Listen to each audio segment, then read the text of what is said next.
Vamos a hacer una lectura bíblica en el Evangelio de Mateo, capítulo 27,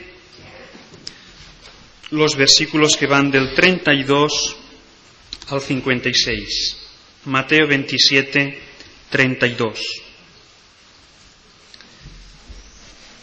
Cuando salían, hallaron a un hombre de Cirene que se llamaba Simón. A este obligaron a que llevase la cruz. Y cuando llegaron a un lugar llamado Gólgota, que significaba lugar de la calavera, le dieron a beber vinagre mezclado con hiel, pero después de haberlo probado, no quiso beberlo. Cuando le hubieron crucificado, repartieron entre sí sus vestidos, echando suertes para que se cumpliese lo dicho por el profeta: partieron entre sí mis vestidos y sobre mi ropa echaron suertes. Y sentados le guardaban allí. Y pusieron sobre su cabeza su causa escrita: Este es Jesús, el Rey de los judíos. Entonces crucificaron con él a dos ladrones, uno a la derecha y otro a la izquierda. Y los que pasaban le injuriaban meneando la cabeza y diciendo: Tú que derribas el templo y en 3 días lo reedificas, sálvate a ti mismo. Si eres hijo de Dios, desciende de la cruz. De esta manera también los principales sacerdotes, escarneciéndole con los escribas y los fariseos y los ancianos, decían: A otros salvó, a sí mismo no se puede salvar. Si es el Rey de Israel, descienda ahora de la cruz y creeremos en él. Confió en Dios, líbrele ahora si le quiere, porque ha dicho: soy hijo de Dios. Lo mismo le injuriaban también los ladrones que estaban crucificados con él. Y desde la hora 6 hubo tinieblas sobre toda la tierra hasta la hora 9. Cerca de la hora 9, Jesús clamó a gran voz diciendo: Elí, Elí, lama sabactani. Esto es: Dios mío, ¿por qué me has desamparado? Algunos de los que estaban allí decían al oírlo: A Elías llama éste. Y al instante, corriendo uno de ellos, tomó una esponja y la empapó de vinagre y poniéndola en una caña le dio a beber. Pero los otros decían: Deja, veamos si viene Elías a librarle. Mas Jesús, habiendo otra vez clamado a gran voz, entregó el espíritu. Y he aquí, el velo del templo se rasgó en 2, de arriba abajo, y la tierra tembló, y las rocas se partieron. Y se abrieron los sepulcros, y muchos cuerpos de santos que habían dormido se levantaron. Y saliendo de los sepulcros, después de la resurrección de él, vinieron a la santa ciudad y aparecieron a muchos. El centurión y los que estaban con él guardando a Jesús, visto el terremoto y las cosas que habían sido hechas, temieron en gran manera y dijeron: verdaderamente este era hijo de Dios. Estaban allí muchas mujeres mirando de lejos, las cuales habían seguido a Jesús desde Galilea, sirviéndole, entre las cuales estaba María Magdalena, María la madre de Jacobo y de José, y la madre de los hijos de Zebedeo. Hasta aquí la lectura de la palabra, y vamos a escuchar el mensaje cuyo tema central es la crucifixión de Jesús.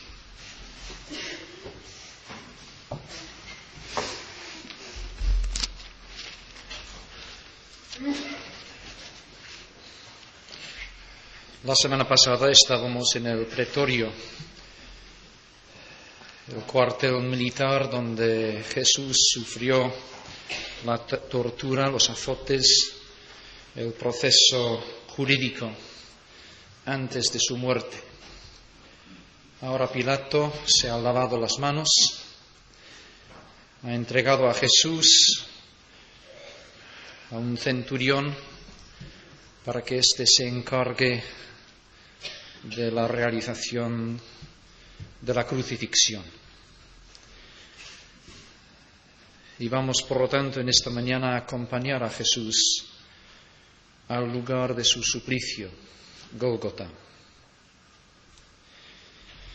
Era habitual en aquel entonces que el condenado a muerte tenía que llevar consigo, camino al suplicio, dos cosas.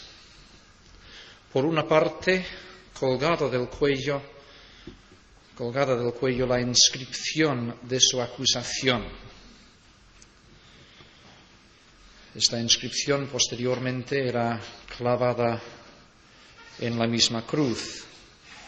Sabemos por Juan 19, versículo 20, y creo que también por Lucas, que en el caso de Jesús la inscripción era escrita en 3 idiomas, el latín del imperio y las 2 lenguas corrientes en Palestina, el griego, el hebreo.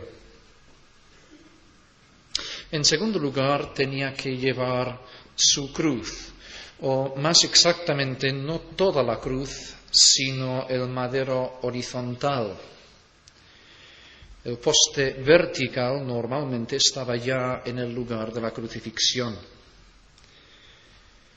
El prisionero llevaba la parte transversal cargada sobre sus hombros y con las manos atadas tras el cuello, de manera que si se caía no podía apoyarse, no podía defenderse de los golpes de los soldados y, por supuesto, si se caía resultaba muy difícil también levantarse. Para que la víctima pudiese servir de ejemplo y aviso a toda la población, normalmente se hacía una procesión por las calles del pueblo antes de llegar al lugar de ejecución, es decir, daban rodeos por las calles principales. No sabemos si este era el caso en el ejemplo de Jesús, pero es del todo posible. Y luego, por la misma razón, la misma crucifixión se realizaba en las inmediaciones o bien de una de las puertas principales de la ciudad o bien al lado de una carretera, para que todo el mundo al pasar podía contemplarlo. Leemos en este texto de Mateo, en el versículo 39, los que pasaban le injuriaban, es decir, los que iban por el camino, haciendo sus negocios en viaje normal, podían contemplar la escena de la crucifixión. Una crucifixión siempre se realizaba bajo las órdenes de un centurión, es decir, un oficial que tenía bajo sus órdenes a 100 hombres. Naturalmente no llevaba consigo a los 100 hombres, sino solamente a aquellos que eran necesarios para el trabajo. Como mínimo había 4 soldados por reo. Sabemos que en el caso de Jesús había 4, porque después cuando partían su ropa, conforme al texto de Juan 19, 23, hicieron 4 montones, 4 separaciones de ropa.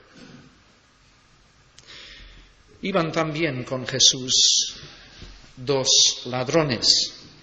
Según Marcos y Mateo, eran bandidos, salteadores.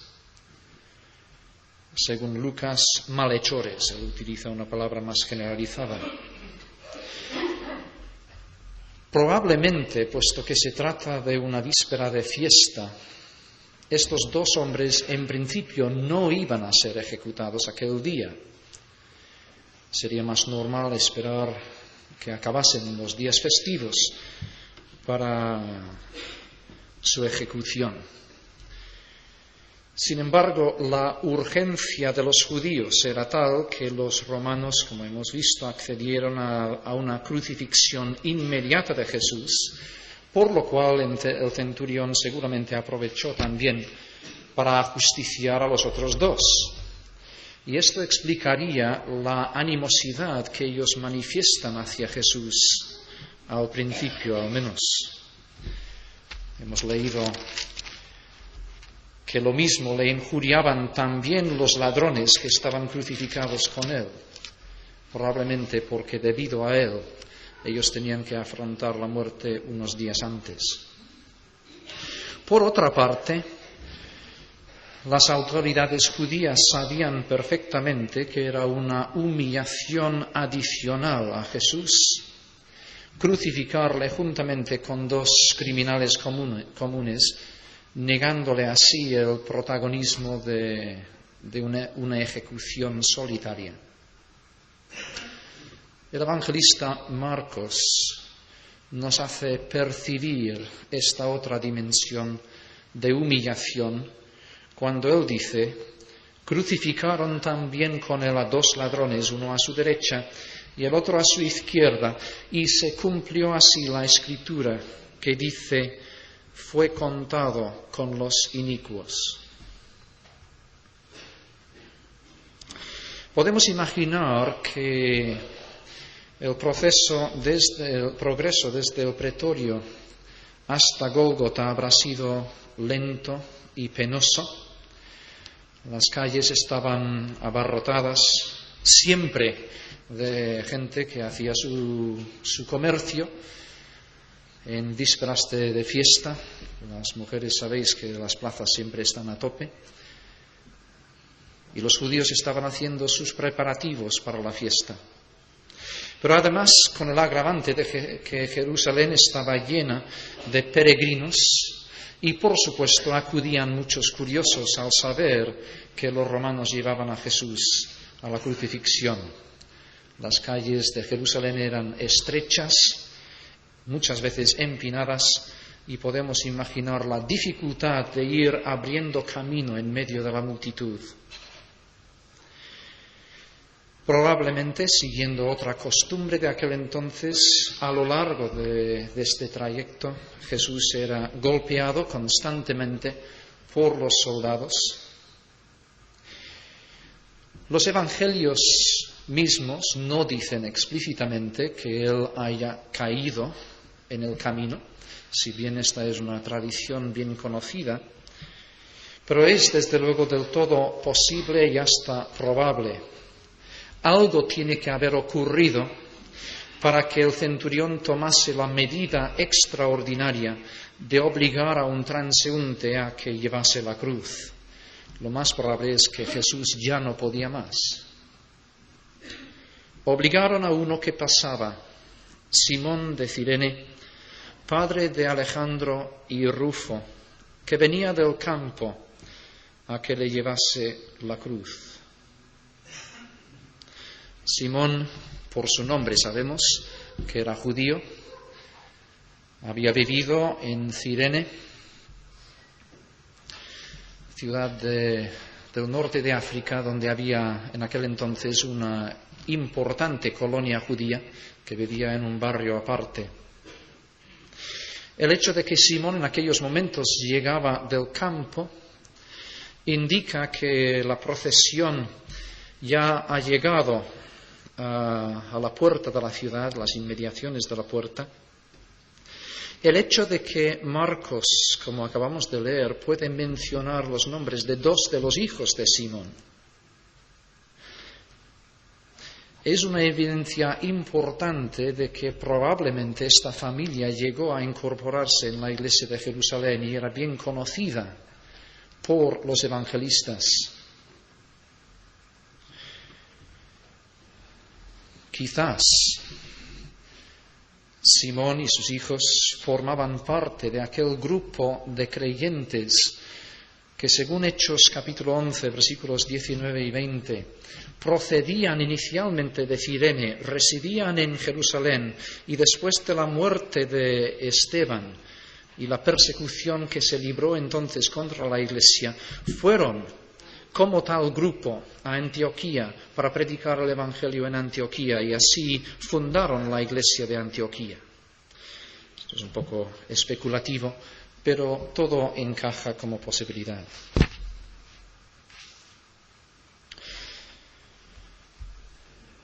Desde luego lo que queda claro es que si Simón tiene que llevar la cruz de Jesús, él ya está tan débil y desmayado como consecuencia de la tortura y los azotes que se le han agotado del todo las fuerzas para poder seguir. Lucas también nos narra el encuentro de Jesús con unas mujeres en el camino al Calvario. En el capítulo 23, versículo 27, le seguía gran multitud del pueblo y de mujeres que lloraban y hacían lamentación por él. Pero Jesús, vuelto hacia ellas, les dijo: hijas de Jerusalén, no lloréis por mí, sino llorad por vosotras mismas y por vuestros hijos. Porque he aquí vendrán días en que dirán: bienaventuradas las estériles, y los vientres que no concibieron, y los pechos que no criaron. Entonces comenzarán a decir a los montes: caed sobre nosotros, y a los collados cubridnos, porque si en el árbol verde hacen estas cosas, en el seco, ¿qué no se hará? Estas mujeres que lloraban no eran las mujeres que habitualmente acompañaban a Jesús. Las mujeres que le acompañaban normalmente eran de Galilea. Estas son llamadas hijas de Jerusalén por Jesús. Es que en aquel entonces existían en las culturas antiguas del Mediterráneo oriental unas como asociaciones benéficas organizadas por mujeres de la ciudad, piadosas, con cierto bienestar económico, que se dedicaban a atender a diferentes necesidades sociales. Entre otras cosas, velaban a las personas gravemente enfermas que no tuviesen familiares para hacerlo, se ocupaban de los moribundos, se ocupaban de cuestiones de duelo, haciendo de plañideras. Y muy probablemente estas mujeres que acompañaban a Jesús en estos momentos serían de una organización de estas. Pero el hecho de que lo hagan en el caso de Jesús constituye un testimonio muy elocuente sobre la reputación que Jesús tenía en el pueblo. Porque todo el mundo sabía que morir en cruz era evidencia de la maldición de Dios. Deuteronomio decía: si alguno hubiere cometido algún crimen digno de muerte y lo hiciereis morir y lo colgareis en un madero, no dejaréis que su cuerpo pase la noche sobre el madero, sin falta lo enterrarás al mismo día, porque maldito por Dios es el colgado. Y a esta enseñanza de Deuteronomio, la tradición de los judíos había añadido que no era lícito hacer lamentación pública en tales casos. Si las mujeres lo hacen, es porque están reconociendo públicamente que, según su criterio, Jesús no ha cometido algún crimen digno de muerte, en palabras de Deuteronomio, ni por lo tanto merece esta maldición.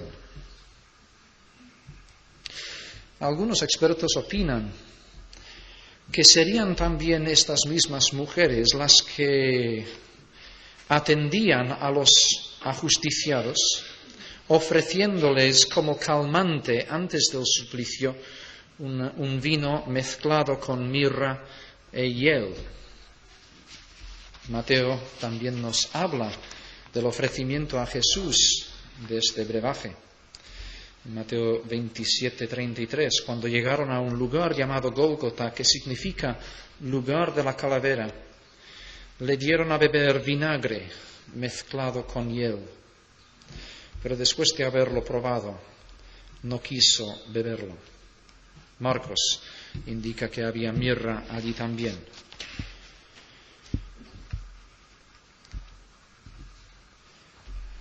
No podemos asegurarlo, pero es del todo posible que eran aquellas mismas mujeres las que llevaban consigo esta especie de anestesia que pudiese calmarle el dolor que le esperaba. Pero como indican los evangelios, después de haber probado y visto lo que era, Jesús no quería seguir bebiendo. Jesús se vuelve hacia estas mujeres, allí en el camino. Les habla como profeta, avisando de las grandes tribulaciones que van a caer sobre Jerusalén. Que cambien, por lo tanto, el objeto de su lamento. Su verdadera tristeza la deben reservar para aquella misma ciudad cuyo rechazo al Hijo de Dios le va a conducir a un castigo divino terrible, una destrucción total. Jesús mismo va a ser vindicado. Él va camino no de su derrota, sino de su triunfo. Pero Jerusalén es como leña seca, apta solamente para el fuego, y pronto el leñador vendrá para cortarlo y quemarlo.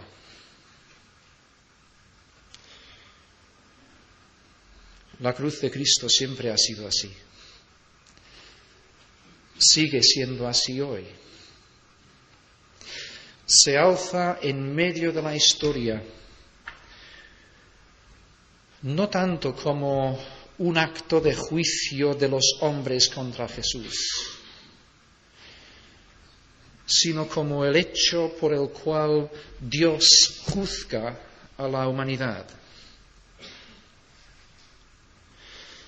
Para quienes creen en el Hijo de Dios crucificado, la cruz constituye su medio de salvación y justificación delante de Dios.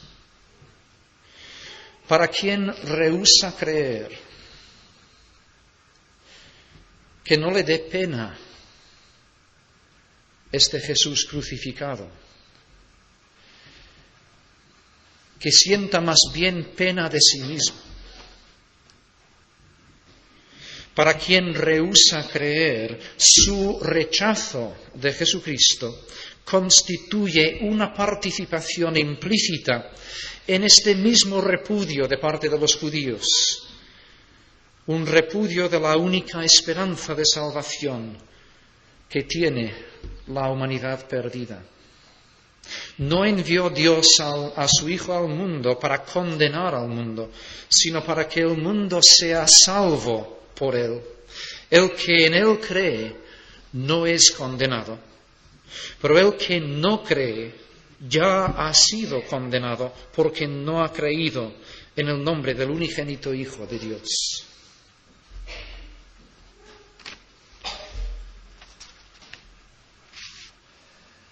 Y llegamos al Calvario. Es curioso, no sé si habéis observado esto, pero los evangelistas no entran en detalles sobre la misma crucifixión, y supongo que es por dos motivos. Por una parte, porque los primeros lectores sabían perfectamente cómo era una crucifixión. Para ellos, si no una ocurrencia diaria, sí que era una ocurrencia con cierta frecuencia. Y todos los primeros lectores de los evangelios habrán sido testigos de alguna crucifixión. No necesitaban, por lo tanto, ninguna explicación. Por otro lado, es así porque a los evangelistas no les interesa despertar en nosotros unas emociones fáciles que tendrían más que ver con un morbo sentimental que no con una verdadera fe y compromiso con el Señor crucificado. Así pues, observamos que en el caso de Mateo, por ejemplo, él solo menciona de paso la crucifixión. Sencillamente dice, cuando le hubieron crucificado, y sigue describiendo la actividad de los soldados. Centra nuestra atención más bien en otras cosas que nosotros consideraríamos más bien secundarias. Más adelante veremos por qué. De hecho, de toda la narración de Mateo, a partir del momento de la llegada al Calvario, solo 2 versículos de una larga narración centran nuestra mirada en Jesús mismo. Por lo demás, Él va centrando nuestra atención en toda una serie de eventos, ocurrencias en torno a la cruz. Sin querer profundizar allí donde los evangelios se callan, sin embargo, porque nosotros no somos testigos habituales de crucifixiones, quizás sí valga la pena mencionar algunas cosas para nuestra mayor comprensión de la narración de los evangelios.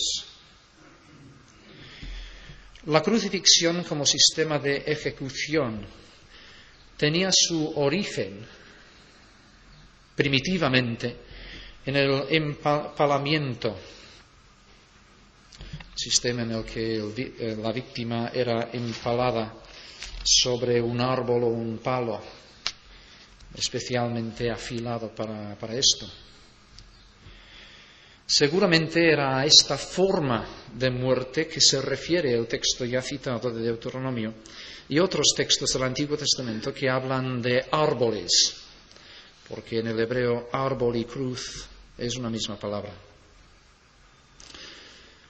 Con el tiempo, esta forma de ejecución dio lugar a otro sistema en el que la víctima era clavada a un poste vertical. Pero pronto las dificultades de este sistema dio lugar a que los soldados añadiesen un brazo transversal, a veces formando una cruz en forma de T mayúscula, otras veces formando una cruz de nuestra forma convencional de las cruces de hoy. Normalmente las cruces eran bajas. Esto, en primer lugar, para facilitar el trabajo de los soldados. Y en segundo lugar, porque así los miembros inferiores de las víctimas podían ser alcanzados por las fieras durante la noche. Sin embargo, en el caso de Jesús sabemos que la cruz estaba suficientemente alta como para tener que subir la esponja con vinagre sobre una rama de hisopo. Recordaréis, Juan nos lo dice en Juan 19, 29. Normalmente también por razones obvias de facilitar el trabajo, el reo era crucificado cuando la cruz aún estaba tumbada en la tierra y solo posteriormente la cruz era alzada. Pero en el caso de que el poste vertical fuera un elemento fijo en un lugar habitual de ejecución, entonces el reo era clavado al madero horizontal, tumbado en el suelo, y después el madero con el reo colgado era levantado y fijado al poste vertical. Las manos eran clavadas no por las palmas, como solemos ver en los cuadros, porque de esta manera pronto quedarían desgarradas por el peso del cuerpo, sino por las muñecas. Frecuentemente se colocaba al poste vertical una madera saliente entre las piernas de la víctima, a fin de que ésta pudiese descansar el peso sobre esta madera. Esto no era ningún gesto de simpatía de parte de los soldados, todo lo contrario, era una manera de prolongar más la vida de la víctima y por lo tanto su agonía. Los romanos empleaban la crucifixión para cualquier persona que no fuese ciudadano romano, porque era la forma más dolorosa que conocían de muerte. puesto que la víctima normalmente no había recibido ningún tipo de lesión a ningún órgano vital principal del cuerpo. Su muerte venía por puro dolor, en una agonía prolongada a veces durante días.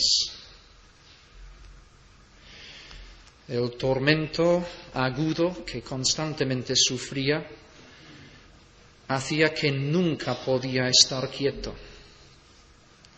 Pero al retorcerse de dolor, naturalmente provocaba mayores dolores. Además, las torturas y los azotes unidos al dolor de la misma crucifixión, producían una sed terrible. El evangelista Juan nos indica que este fue el caso de Jesucristo también, hacia el final de su agonía. En Juan 19, versículo 28, después de esto, sabiendo Jesús que ya todo estaba consumado, dijo para que la Escritura se cumpliese: tengo sed. Y estaba allí una vasija llena de vinagre. Entonces los soldados empaparon en vinagre una esponja y poniéndola en un hisopo se la acercaron a la boca. No debe extrañarnos que hubiese una vasija de vinagre allí. Los soldados de aquel entonces podían llevar consigo, al realizar sus trabajos, aquello que les hiciera falta, y al saber que iban a pasar varias horas bajo el sol, era lo más normal del mundo llevar consigo una bebida. Y en aquel entonces el vinagre era la bebida normal de la clase más pobre, 4 veces más barata que el vino. Así pues es normalísimo que hubiese el vinagre allí. Pero observamos que Juan puntualiza que Jesús dijo: tengo sed, no solamente porque era cierto, sino también en cumplimiento de las Escrituras. Probablemente las Escrituras que Juan tiene en mente aquí son 2.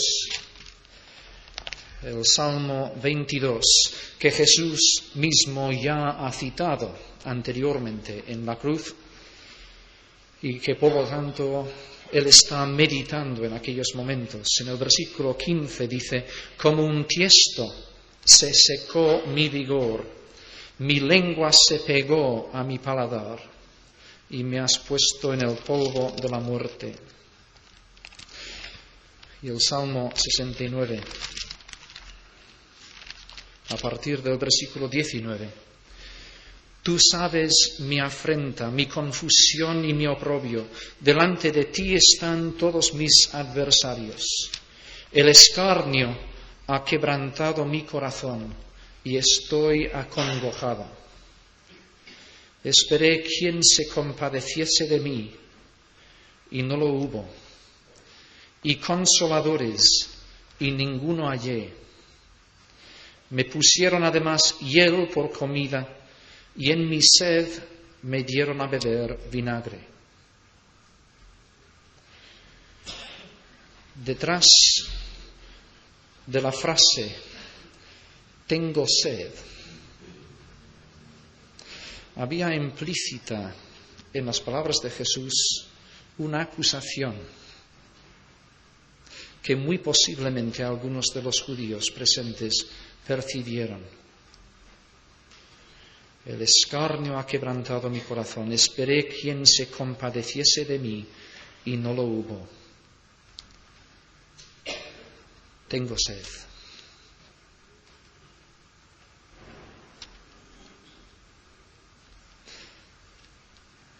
También el eco de esta exclamación nos llega hoy. No porque Jesús esté buscando compasión. Él está sentado a la diestra del Padre. Sino porque la cruz, hoy como siempre, exige una definición de posturas de nuestra parte. ante su afrenta, su confusión, su oprobio, hemos de identificarnos o bien con sus adversarios. Tengo sed.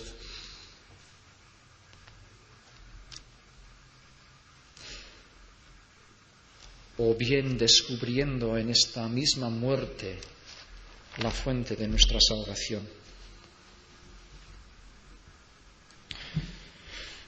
Además del intenso dolor físico y la sed,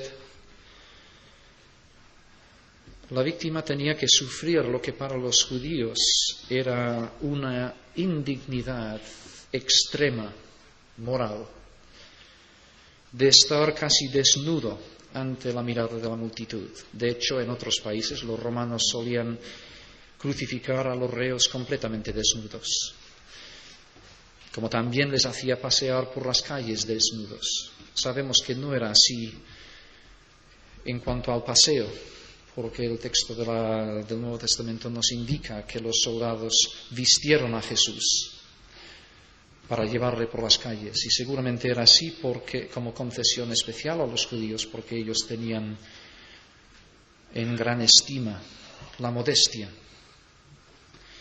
Pero tiene que haber sido un sufrimiento moral más para Jesús tener que ser expuesto a las miradas de la gente casi desnudo en una cultura que jamás hacían esto. Y por supuesto, en el caso de Jesús, este sufrimiento moral es agravado hasta el último momento por las burlas, los sarcasmos, los insultos de los líderes de los judíos, de hecho de todos los estamentos presentes. El crucificado solía morir finalmente por sofocación. La sangre ya no podía circular por los miembros, se concentraba cada vez más en los pulmones, constriñendo el corazón y dando fuertes dolores al corazón, hasta el punto finalmente de paralizarlo. Sin embargo, se nos dice de Jesús que cuando las mujeres le ofrecen este calmante, se niega a beberlo. Le dieron a beber vinagre mezclado con hiel, pero después de haberlo probado, no quiso beberlo. Como si él quisiese mantenerse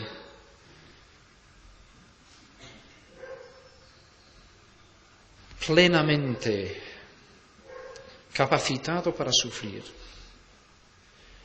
mantener despiertas sus facultades en este momento supremo de ofrecerse en sacrificio a Dios para expiar los pecados del mundo.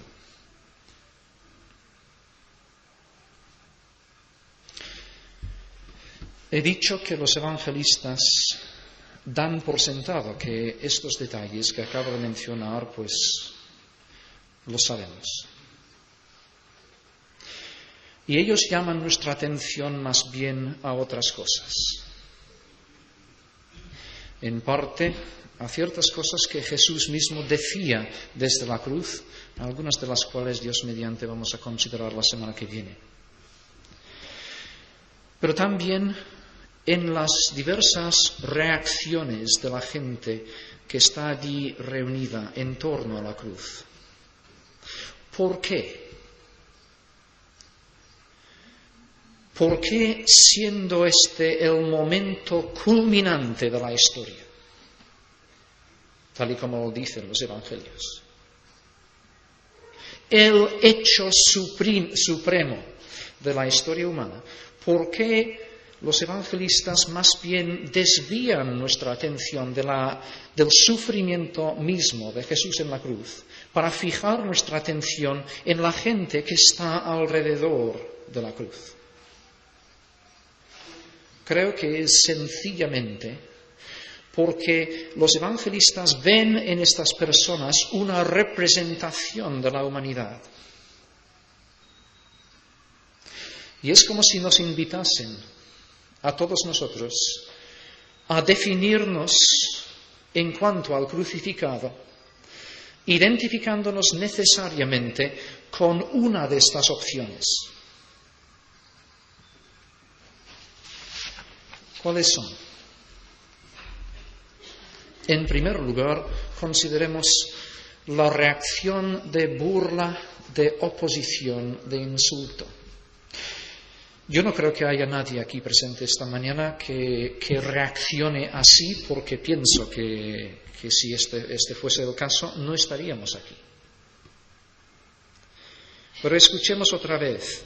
Los que pasaban le injuriaban meneando la cabeza y diciendo: tú que derribas el templo y en 3 días lo reedificas, sálvate a ti mismo. Si eres hijo de Dios, desciende de la cruz.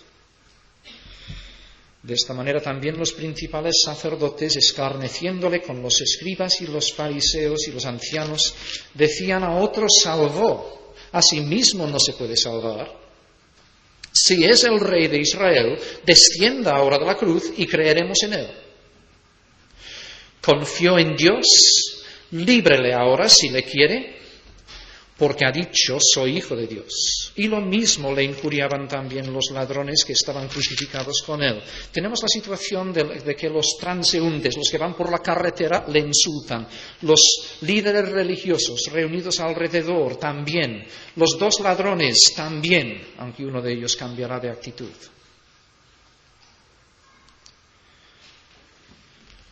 Se burlan de él sobre la base de distorsionar lo que él mismo ha hecho o colocar lo que ha dicho en otro contexto.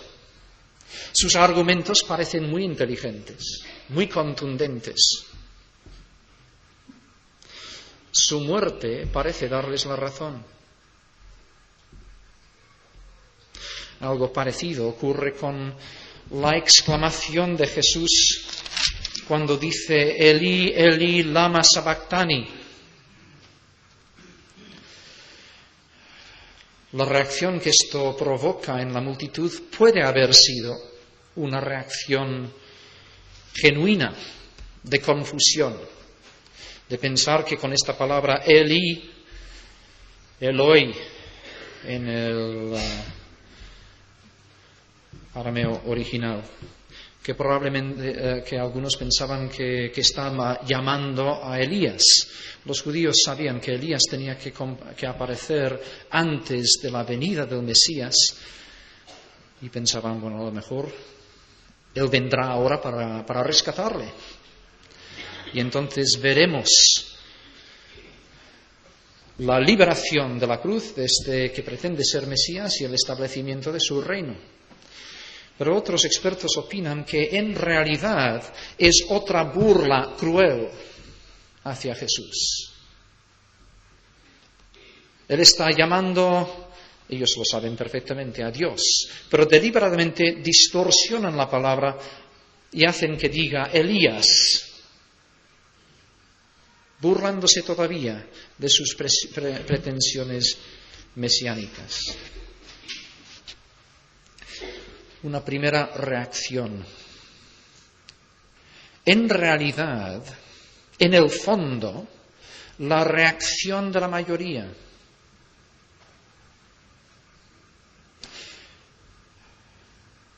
¿Cuántos de nuestros contemporáneos dan un mínimo de crédito verdaderamente a la idea de que Jesús de Nazaret sea el Rey universal, Señor de señores, Hijo de Dios, Salvador del mundo? ¿Cuántos de los políticos y gobernantes de este mundo dan crédito a que hay un rey en los cielos? ¿Cuántos de nuestros contemporáneos le conceden a él el lugar de señorío que le corresponde? La reacción mayoritaria, masiva de la humanidad siempre ha sido de rechazo y de oposición. Ahora es bien cierto que si bien este rechazo y oposición puede venir en esta forma de burla, cada vez más en nuestra sociedad es así también. Solo hay que ver las películas en el cine, en los medios de comunicación, las pequeñas ironías de tantos textos literarios contemporáneos para verlo. Pero también este rechazo puede tomar la forma que toma en cuanto a los soldados que estaban allí. Ellos no injuriaban a Jesús, porque estaban demasiado ocupados en otras cosas, al menos inicialmente. Tenían que colocar el título Rey de los Judíos encima de la cruz. Mateo nos lo dice expresamente en este contexto. Como si dijese, claro, para ellos, para estos soldados, él era el Rey de los Judíos, pues es un asunto de judíos.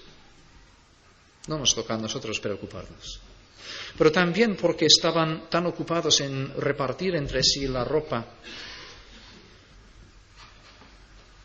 que no prestaban atención a lo que estaba ocurriendo, en lo que estaban participando ellos en aquellos momentos. Lo único que sabemos de estos soldados en aquella escena es su preocupación por la ropa. Y así va también una gran cantidad de personas preocupándose por su ropa, sus posesiones materiales. Y allí detrás de ellos está el Cristo crucificado y no le ven, ni les importa.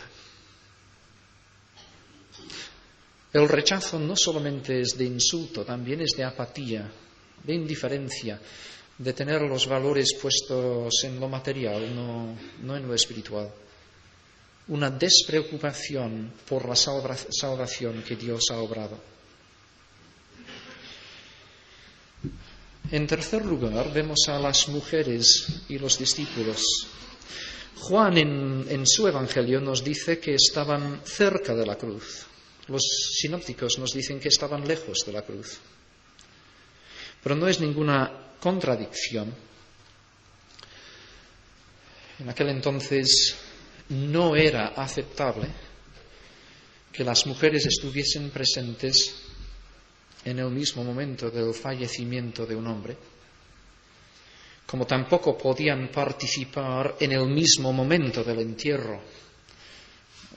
Por esto vemos posteriormente que las mujeres siguieron a José de Arimatea y Nicodemo a la tumba y se fijaron en cuál era de todas las tumbas, los sepulcros, pero no podían entrar para el entierro mismo.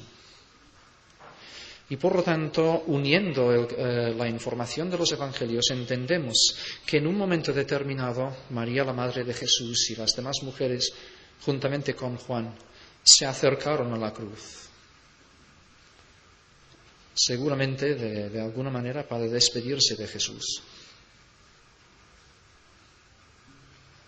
para mostrarse de alguna manera su amor, su solidaridad aún en estos momentos. Pero después de que Jesús se ha ocupado del bienestar material de su madre, ella tendrá su vivienda allí en Galilea, pero en Jerusalén no tiene quien la acoja. Juan, en cambio, tiene parientes en Jerusalén y por lo tanto Jesús le pide a Juan que él cuide de su madre. Pero después de esto, después de despedirse, se alejan y desde lejos contemplan el final. ¿Qué es lo que había en su corazón?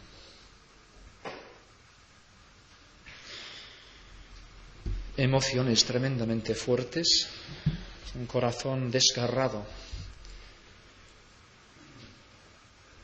Todas sus esperanzas, todas sus ilusiones vienen para abajo.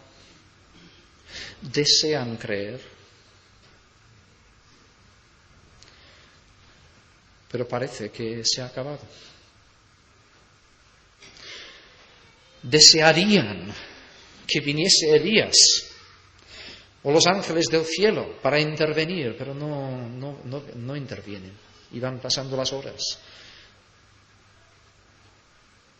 y no vienen. Desearían poder seguir creyendo que Jesús es el Mesías, el Hijo de Dios, el Salvador del mundo, pero de ninguna manera pueden entender lo que está ocurriendo en estos momentos. Yo creo que casi todos los presentes hemos pasado por un momento así, un momento en que la esperanza ha empezado a brillar, pero no podemos estar seguros. A la vez que hay esperanza, hay duda.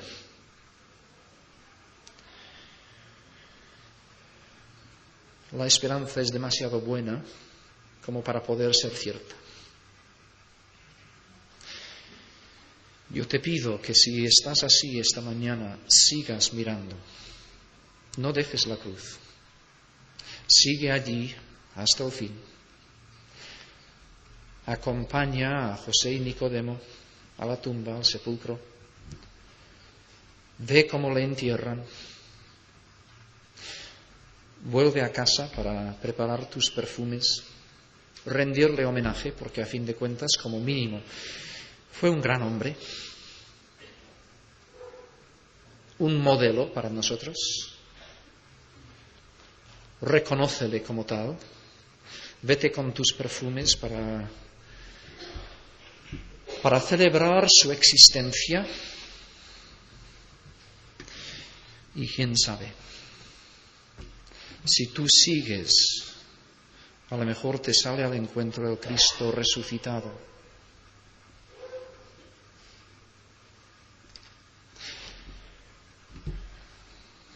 Es legítimo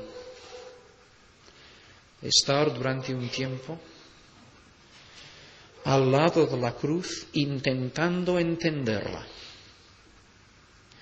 llenos de perplejidad, de dudas, de preguntas. ¿Esto no encaja? Solo que al pasar este tiempo allí no permitas que acabes en la indiferencia de los soldados o en la burla de los demás. Sigue fiel y el Señor saldrá a tu encuentro.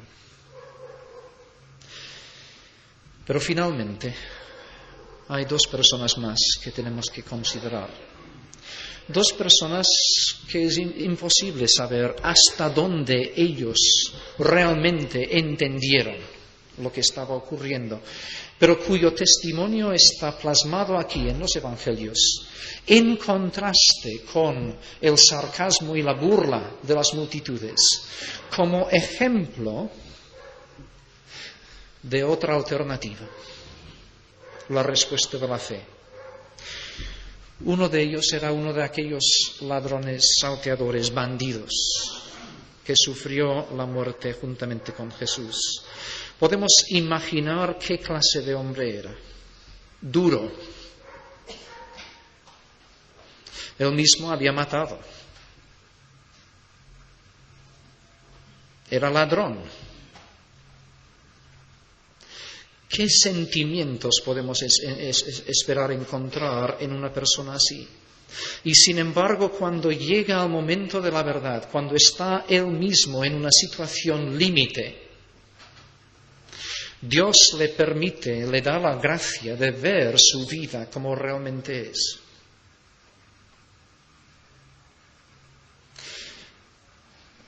Ojalá el Señor en este día quebrante nuestro corazón duro, cínico, insensible, para darnos, aunque sea solo un toque de humanidad, de comprensión de nuestra condición verdadera delante de Él.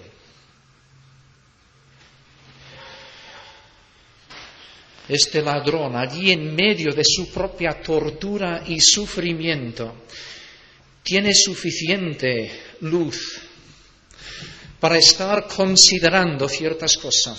Él puede sopesar, por un lado, los insultos, los maltratos, los abusos que está recibiendo Jesús, y por otro lado, cómo está respondiendo Jesús. Y Dios le permite ver algo en Jesús que no lo ven ni siquiera los discípulos, ni siquiera las mujeres fieles de Galilea, ni siquiera su propia madre en estos mismos momentos. Y por la fe Él puede decir a Jesús: acuérdate de mí cuando vengas en tu reino.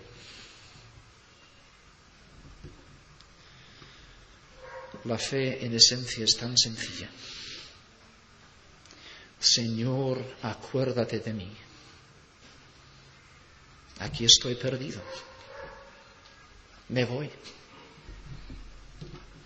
Acuérdate de mí, sálvame. El otro testigo es el centurión. Otro endurecido. El responsable de la misma crucifixión. Un hombre que había tenido que endurecerse porque era un trabajo muy desagradable. Pero tantas veces lo había tenido que hacer. Dar órdenes en cuanto a la muerte y tortura de otro ser humano, pues estaba tan acostumbrado que ya no le afectaba. Sin piedad había llevado a Jesús por aquellas calles de Jerusalén. Sin piedad había dado la orden de clavarle los clavos. Había levantado la cruz.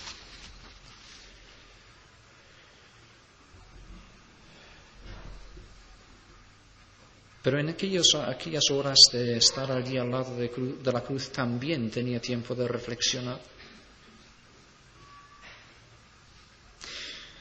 Había visto la indiferencia de algunos, el antagonismo de muchos. Había visto la respuesta de Jesús.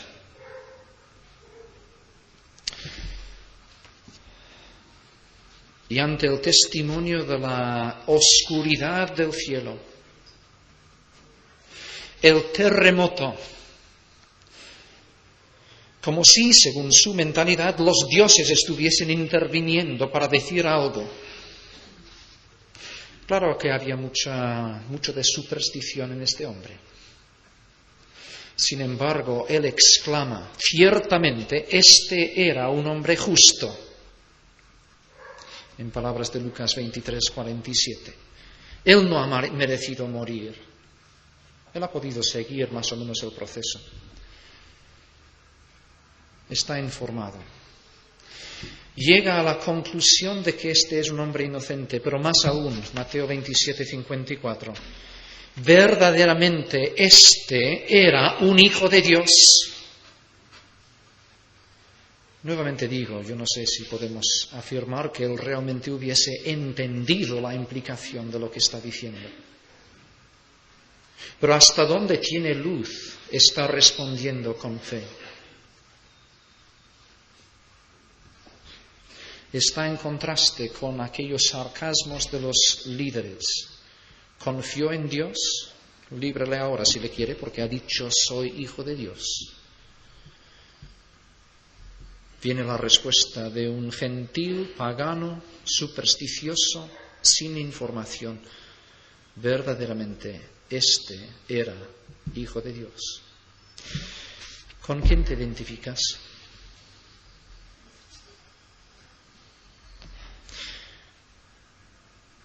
¿Le reconoces a Jesús como justo, inocente?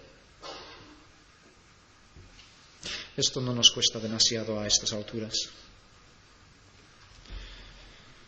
¿Le reconoces como el Hijo de Dios que ha venido al mundo? Quizás ha llegado la hora, en tu experiencia, de decirle: Señor, acuérdate de mí cuando vengas en tu reino. Que así sea.